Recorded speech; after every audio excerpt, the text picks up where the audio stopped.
성경 로마서 14장 13절에서 23절까지 말씀입니다.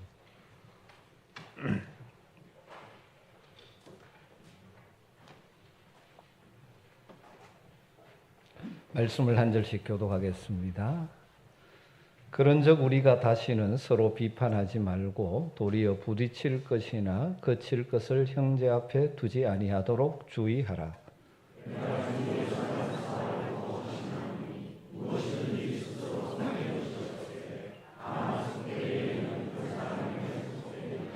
만일 음식으로 말미암아 내 형제가 근심하게 되면 이는 내가 사랑으로 행하지 아니함이라. 그리스도께서 대신하여 죽으신 형제를 내 음식으로 망하게 하지 말라. 하나님의 나라는 먹는 것과 마시는 것이 아니요 오직 성령 안에 있는 의와 평강과 희락이라.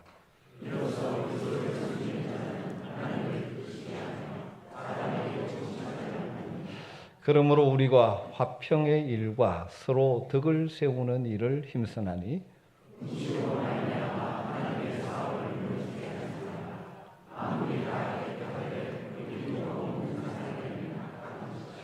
고기도 먹지 아니하고 포도주도 마시지 아니하고 무엇이든지 내 형제로 거리끼게 하는 일을 아니함이 아름다우니라.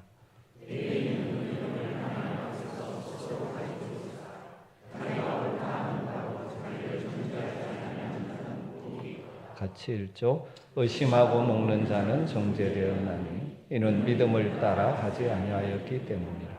믿음을 따라 하지 아니한 것은 다 죄니라. 아멘.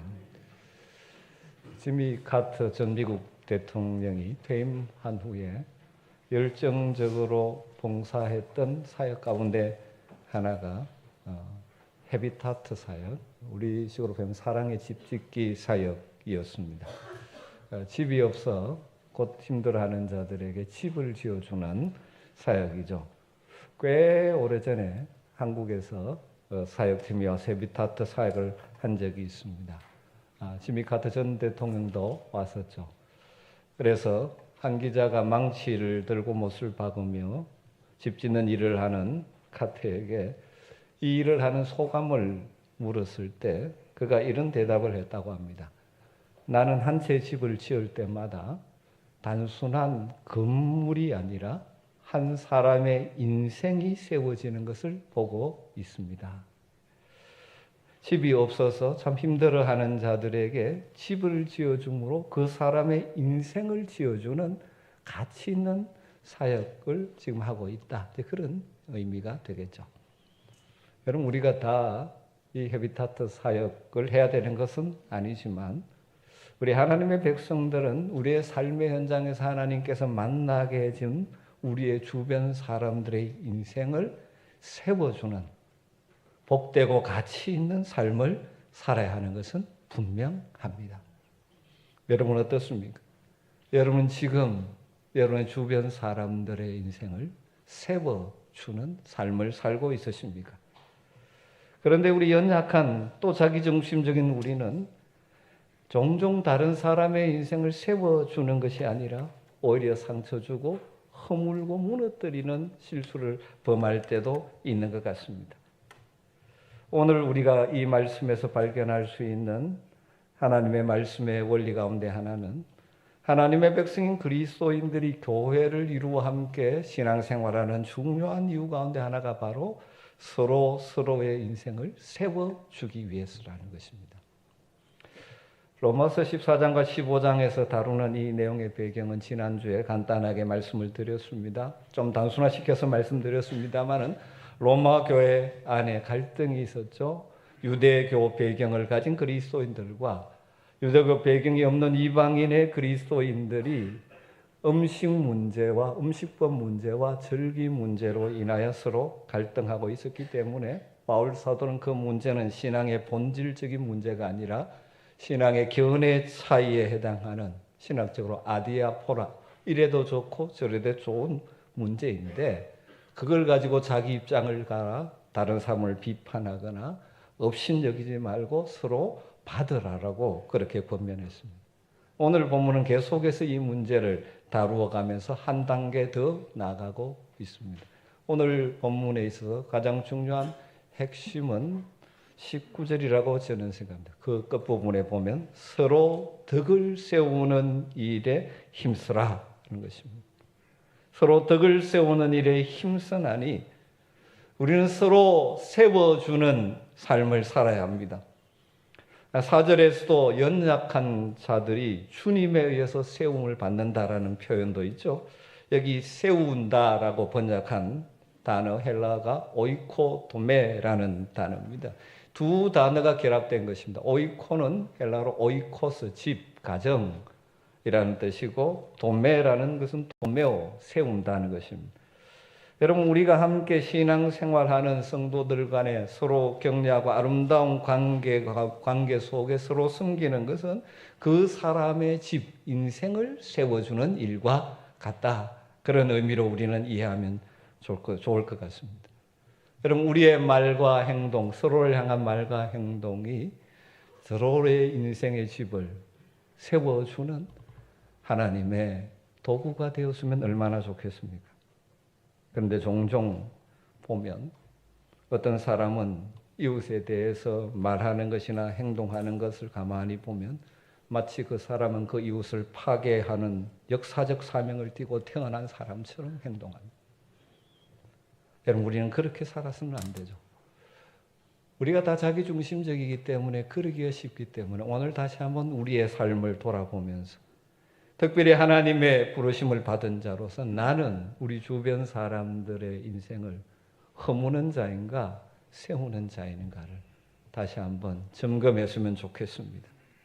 특별히 하나님의 부르심을 받아 그리스도의 몸된 교회에서 한 가족 공동체를 이루고 있는 우리는 서로를 어찌하든지 세워주는 하나님의 사람들이 되어야 할 줄로 믿습니다. 그렇다면 우리가 어떻게 할 때, 어떤 자세로 살아갈 때, 어떤 태도로 서로를 대할 때 다른 사람을 세워주는 복된 인생을 살 수 있을까요? 오늘 말씀에서 세 가지로 정리해서 말씀드리고 싶습니다. 첫 번째로는 우리는 서로에게 걸림돌이 되지 말아야 합니다. 13절 말씀이죠. 그런즉 우리가 다시는 서로 비판하지 말고 도리어 부딪힐 것이나 그칠 것을 형제 앞에 두지 않도록 주의하라.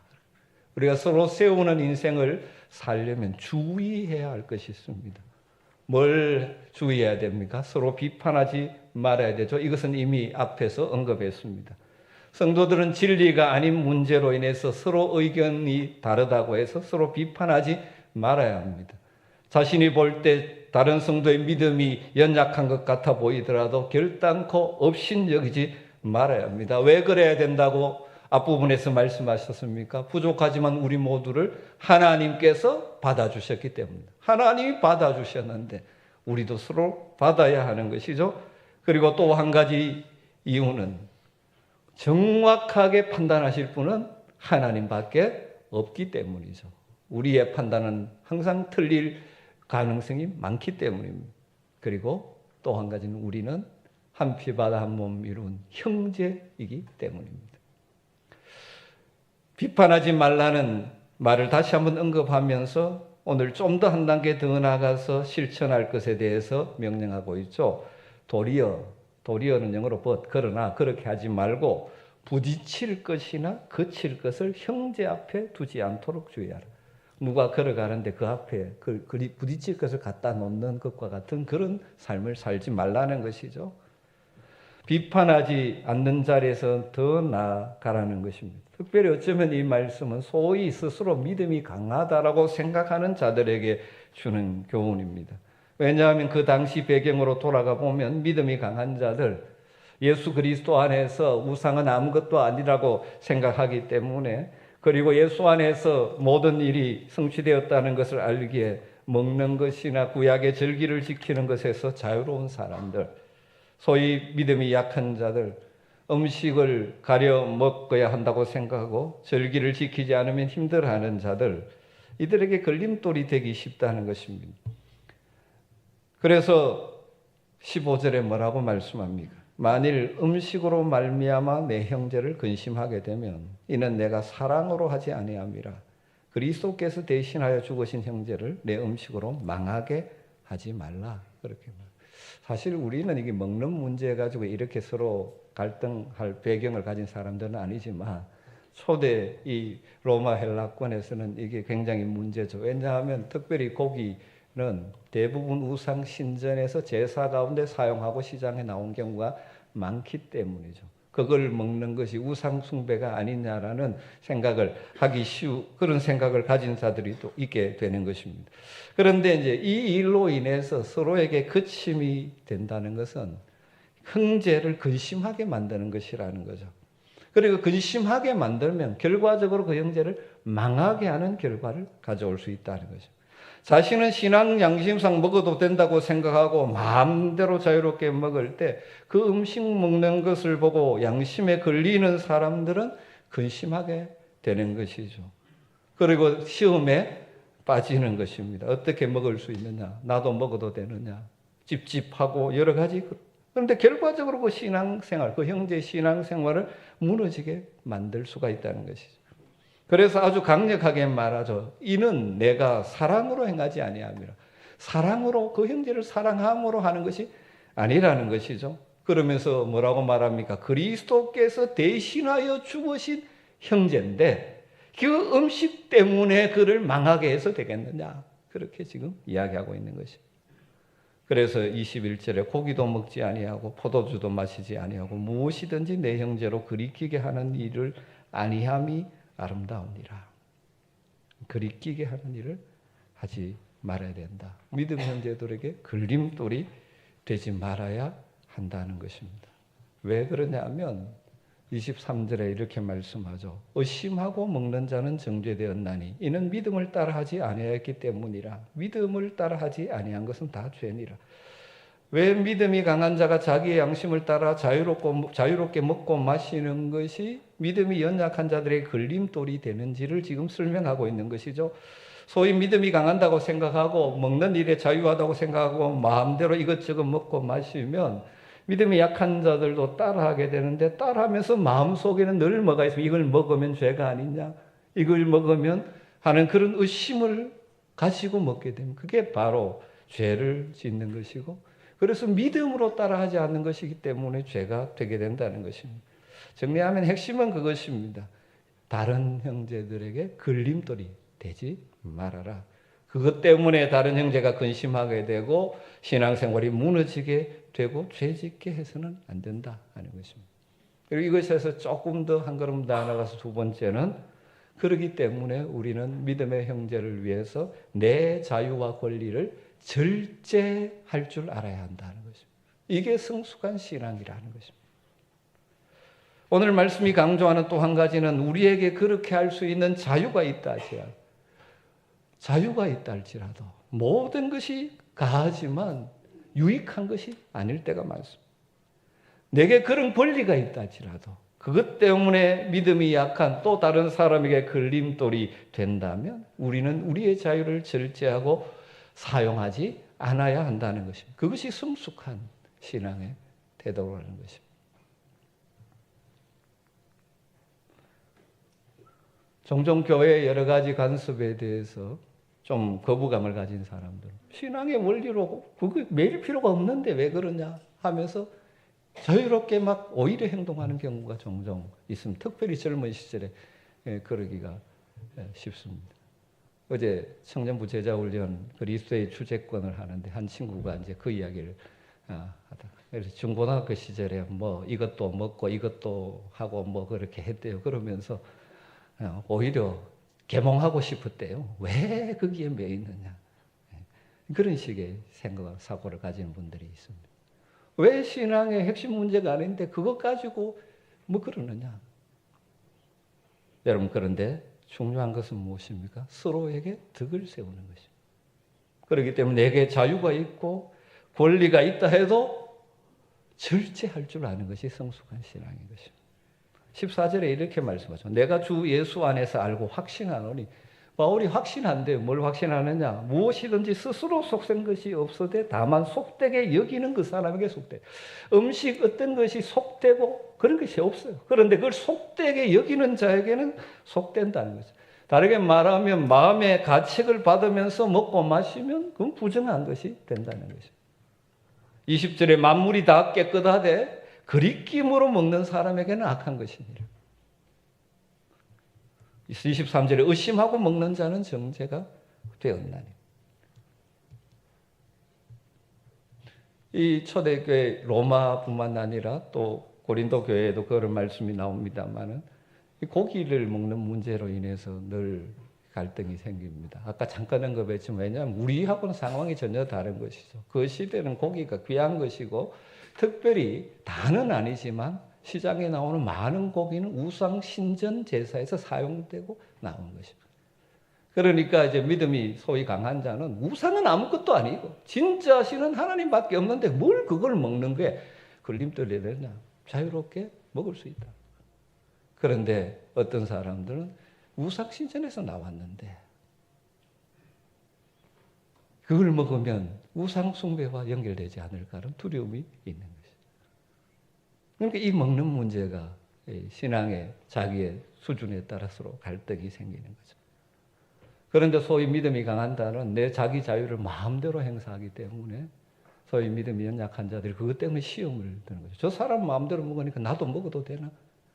그럼 참여하면서 마음에는 늘 뭡니까? 끄림직을 가지고 죄를 짓는 것 아니냐고 하니까 그게 바로 죄를 짓는 것이라. 다른 형제를 걸리게 하는 것이라는 거예요. 여러분, 이 원리를 가지고 우리가 우리의 삶의 신앙의 본질 문제가 아닌 부분에서 늘 잘 생각할 수 있어야 합니다. 내게는 자유가 있고 내게는 가하고 그럴 권리가 있다 할지라도 형제에게 걸림이 되거나 마음이 상함이 된다면 나는 그 자유와 권리를 포기하는 거죠. 그래서 이렇게 표현하죠. 21절에 고기도 먹지 아니하고 포도주도 마시지 아니하고 무엇이든지 내 형제로 그리끼는 일을 아니함이 아름다우니라. 또 오늘 이 말씀 듣고 고기 먹지 말라 그렇다고 생각하지 마시고 우리는 사실 고기 문제가 되지 않죠. 다른 부분에서 여러분 이 원리가 어떻게 적용될지를 좀 고민해 보셔야 합니다. 로마서 8장, 고린도전서 8장에도 이 문제에 대해서 동일하게 말씀하죠. 이같이 너희가 형제에게 죄를 지어 그 약한 양심을 상하게 하는 것이 곧 그리스도에게 죄를 짓는 것이라. 그러므로 만일 음식이 내 형제를 실족하게 한다면 나는 영원히 고기를 먹지 아니하며 내 형제를 실족하게 하지 아니하리라. 뭘 먹고 마시고 문제가 중요한 것이 아니라 그것 때문에 혹시라도 믿음 형제가 실족하게 된다면 나는 자유가 있지만 그것을 절제하겠다는 것이죠. 여러분 왜 우리가 다른 성도들에게 그침도를 놓는 그런 그치는 일을 하면 안 되는지를 두 가지로 또 말씀 가운데서 정리할 수 있죠. 왜 그렇게 하는 것은 그들을 사랑하지 않는 것이기 때문이라는 거죠. 15절 이는 이렇게 하는 것은 내가 사랑으로 행하지 않아요. 막 자유롭게 행사함으로 말미암아 형제에게 시험 들게 만든다면 그 형제를 사랑으로 행하는 것이 아니죠. 우리 그리스도인에게 제일 중요한 것은 사랑으로 행하는 것이죠. 다른 형제를 근심하게 하고 그것 때문에 마음을 상하게 하는 것을 알고도 의도적으로 그렇게 한다면 형제를 사랑하지 않는 것이죠. 그러니까 내 자유 행사와 내 권리 행사보다 더 중요한 것은 무엇일까요? 우리 주님 말씀하셨던 내 형제를 내 이웃을 내 자신과 같이 사랑하는 그 형제 사랑의 핵심적인 하나님의 뜻을 거부하며 살아서는 안 된다는 거예요. 여러분 우리는 구체적인 무슨 일을 하든지 사랑으로 해야 됩니다. 하나님을 사랑하기 때문에 하고 교회 공동체에서 형제를 사랑하기 때문에 하는 행동이어야 됩니다. 이것이 정말 저 사람을 사랑함으로 하는 것인가를 점검해 봐야 되는 거죠. 두 번째로는 왜 그래야 되느냐? 걸림돌이 되면 하나님의 사업을 무너지게 하기 때문이라고 말하고 있죠. 20절 끝에 음식으로 말미암아 하나님의 사업을 무너지게 하지 말라. 걸림돌이 되게 되면 하나님의 사업, 하나님의 일을 무너뜨리는 결과를 가져온다는 것입니다. 여기 하나님의 사업이 무너진다는 것은 뭐 여러 가지로 해석에 갈 수 있지만 하나님이 하시는 일, 하나님의 뜻, 특별히 믿음의 공동체에서는 모든 믿는 자들이 점점 성숙해서 그리스도의 장성한 분량에 이르기까지 성숙해 가는 일, 그것이 지연되고 방해가 되어지는 것이죠. 상처를 입고 걸림이 되어서 넘어지면. 또 하나님의 사업, 하나님이 사업의 핵심은 뭡니까? 교회 공동체를 본다면 그렇게 할 때 교회 공동체 여러 가지 관계가 깨어지고 교회가 교회다움에서 무너지게 된다는 것이죠. 여러분, 핵심은 이것입니다. 내 자유가 신앙의 양심을 따라 나는 자유롭지만 이것이 다른 사람에게 혹시 그리낌이 된다면 우리는 절제하는 것이. 내 이 행동이, 이 말이 다른 성도로 하여금 시험에 들게 만든다면 우리는 절제해야 되죠. 그렇지 않고 해버리면 그것이 무엇입니까? 그 자체는 죄는 아닌 것 같지만 가장 중요한 형제 사랑의 계명을 어기는 것이고 하나님의 사업, 하나님의 일을 무너뜨리게 되는 일이 된다는 것이죠. 그렇다면 우리가 이렇게 되지 않으려면 무엇에 늘 관심을 가져야 되느냐? 우리는 본질적인 가치를 추구해야 됩니다. 종종 우리 교회 성도님들은 굉장히 서로 이게 체면도 있고 인격적이어서 막 이렇게 서로 다투고 이런 일은 제가 거의 못 보는 것 같습니다. 마음에 안 들어도 그냥 싹 빠지시고 그냥 뒤에 가셔서 뭐 이렇게 하시지 뭐 같이 그냥 붙어서 이 내가 올래 네가 올래 하고 이렇게 하는 경우를 제가 거의 본 적이 없는 것 같아요. 그런데 종종 그런 교회 그런 게 있습니다. 어떤 문제로 서로 의견 차이가 일어나가 내가 맞다 네가 맞다 그러면서 이제 목소리 높이고 열을 올리고 막 그렇게 하는데 가만히 들여다보면 그건 정말 신앙의 본질적인 문제가 아닐 경우가 참 허다합니다. 그것 때문에 교회들이 갈등의 경우가 많죠. 그래서 우리가 서로 덕을 세워주는 하나님이 원하시는 이 아름다운 교회를 이루고 그 복을 누리려면 우리가 늘 초점을 맞춰야 될 것은 본질적인 가치입니다. 그 본질적인 가치가 무엇일까요? 그것을 하나님의 나라입니다. 그 말씀이 17절에 나와 있죠. 이 말씀들은 여러분 암송하시는 분들도 많죠. 우리 같이 한번 읽어볼까요? 하나님의 나라는 먹는 것과 마시는 것이 아니라 오직 성령 안에 있는 의와 평강과 희락이라. 아멘. 우리가 추구해야 될 본질적인 가치는 하나님의 나라입니다. 근데 하나님의 나라의 핵심은 뭐냐? 이 무슨 말입니까? 무엇을 먹느냐, 무엇을 먹지 않느냐, 무엇을 마시느냐, 마시지 않느냐, 이건 하나님 나라의 본질적인 문제가 아니라는 것입니다. 그런 비본질적인 것 가지고 갈등하지 말라는 것이죠. 하나님 나라의 본질적인 가치가 무엇입니까? 오직 성령 안에 있는 의와 평강과 희락이라는 것입니다. 다른 우리의 이웃이 어떻게 하면 의롭게 살고 어떻게 하면 평강을 누리고 어떻게 하면 기쁨을 누리며 살 수 있느냐, 거기에 집중하라는 것이죠. 여러분 먹고 싶은 대로 먹고 마시고 싶은 대로 마신다고 해서 여러분 마음에 천국이 임합니까? 마음이 평안에 누립니까? 마음의 평안과 기쁨을 주는 천국, 하나님의 나라를 맛보는 것은 어디에 있습니까? 성령 안에서 행하는 자들. 그래서 의와 평강과 희락을 맛보는 심령, 그 가정, 교회에 하나님의 나라가 임하는 것이죠. 그러므로 우리가 늘 추구하고 힘써야 될 것은 우리 자신뿐만 아니라 우리의 믿음의 형제 자매들을 위해서 의와 평강과 희락을 가져오는 말과 행동에 초점을 맞추어야 한다는 것입니다.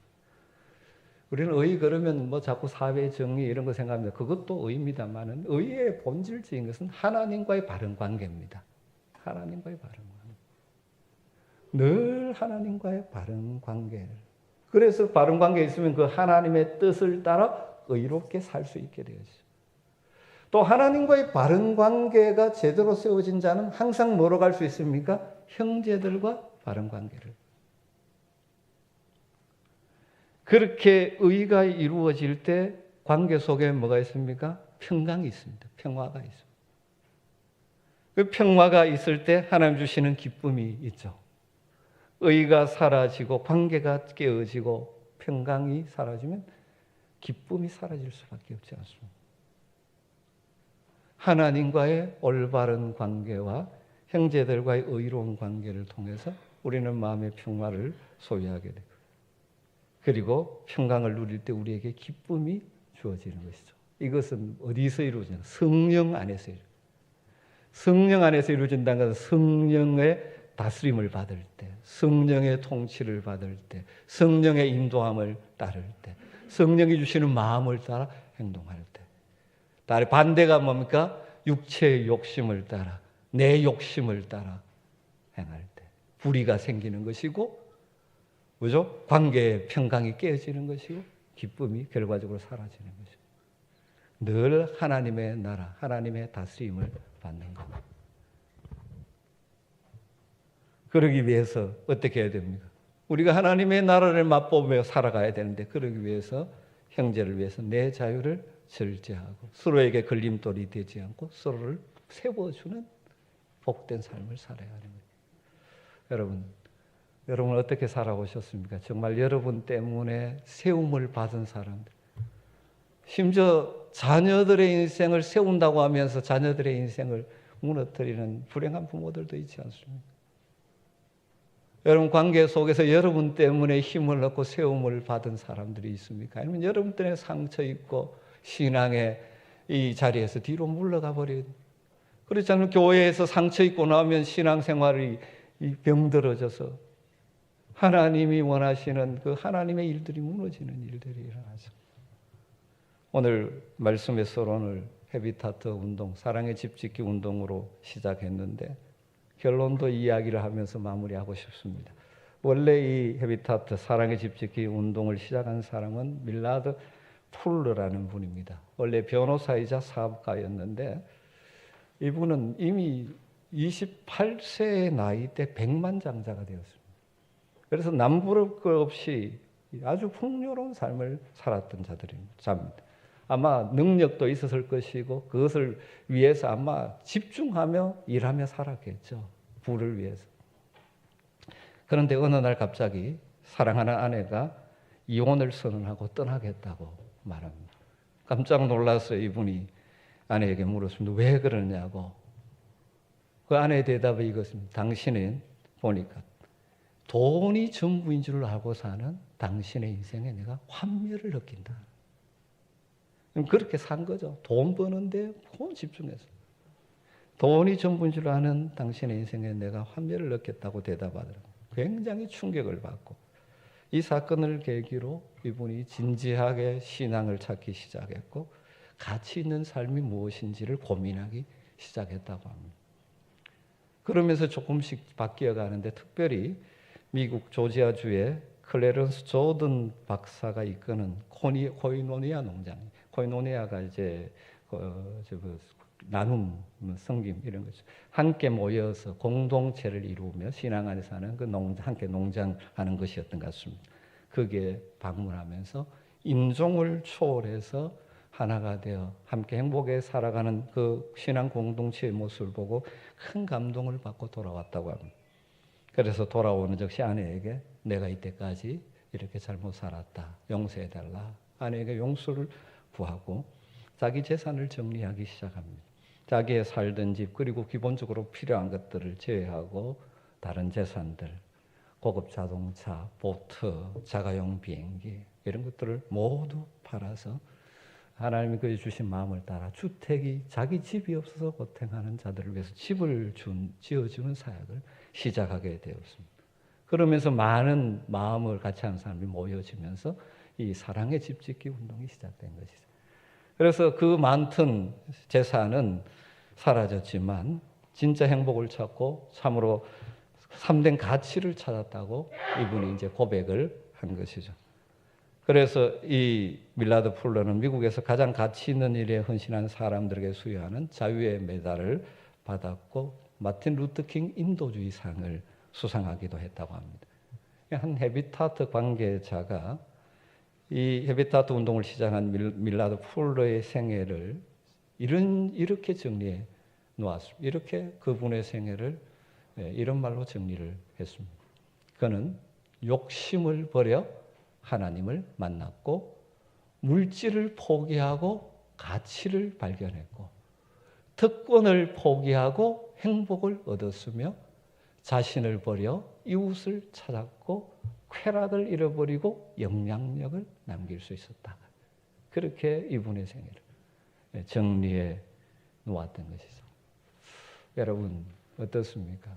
왜 우리가 진짜 가치 있는 삶, 행복한 삶, 다른 사람을 세우는 삶을 살지 못합니까? 욕심을 포기하지 못하고 내 권리를 포기하지 못하고 그래서 그런 건 아닐까요?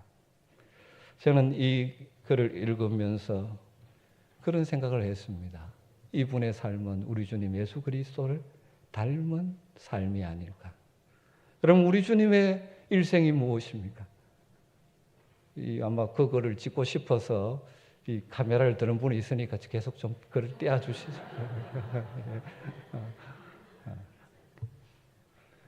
우리 주님의 일생은 무엇입니까? 하나님의 뜻을 이루기 위해서, 우리를 구원하기 위해서, 우리를 세우기 위해서 자신을 희생하는 삶을 사신 것 아닙니까? 우리 주님의 희생, 우리 주님의 피 흘리심 때문에, 우리 주님의 섬기심 때문에 우리는 구원의 은혜를 입고 영광스러운 하나님 나라 백성이 되는 복을 누리고 있지 않습니까? 그 주님을 나의 구주와 주님으로 섬긴다면 우리의 삶도 나의 작은 섬김과 희생을 통하여 다른 사람을 세우는 삶을 살아야 하는 것이 마땅하지 않을까요?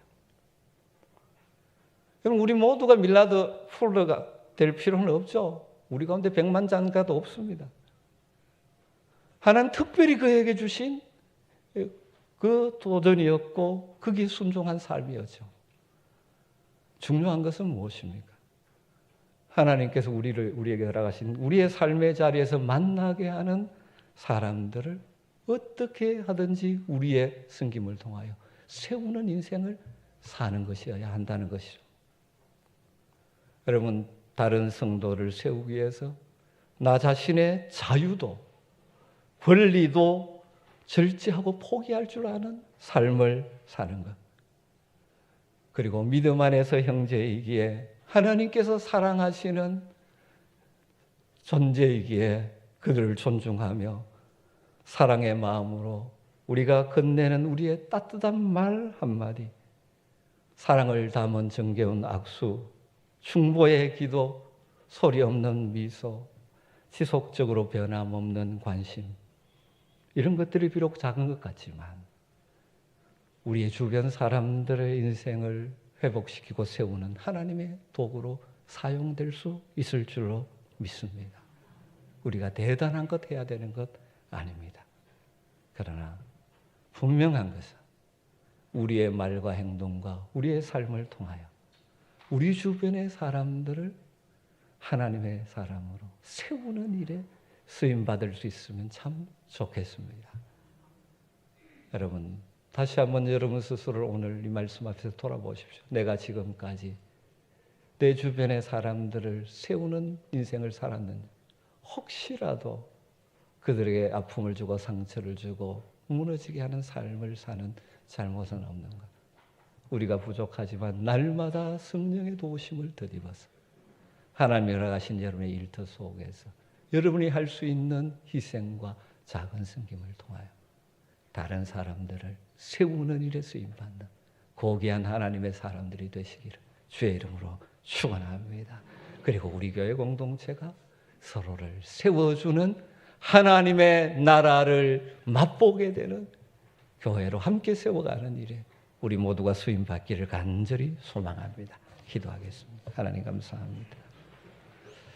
아무 자격 없는 우리를 살리기 위해서 인간의 몸을 입고 이 땅에 내려오시고 십자가에 죽기까지 희생하셔서 하늘의 영광 자리를 비우시고 이 땅에 오셔서 십자가의 길을 가심으로 우리를 살리시고 세워주셨는데 그 은혜를 입은 자로서 우리가 만나는 사람들을 세우는 하나님의 통로가 되기를 원합니다.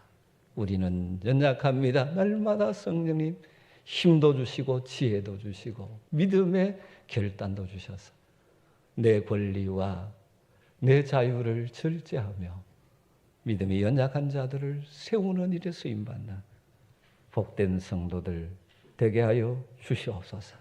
예수님의 이름으로 기도드리옵나이다. 아멘.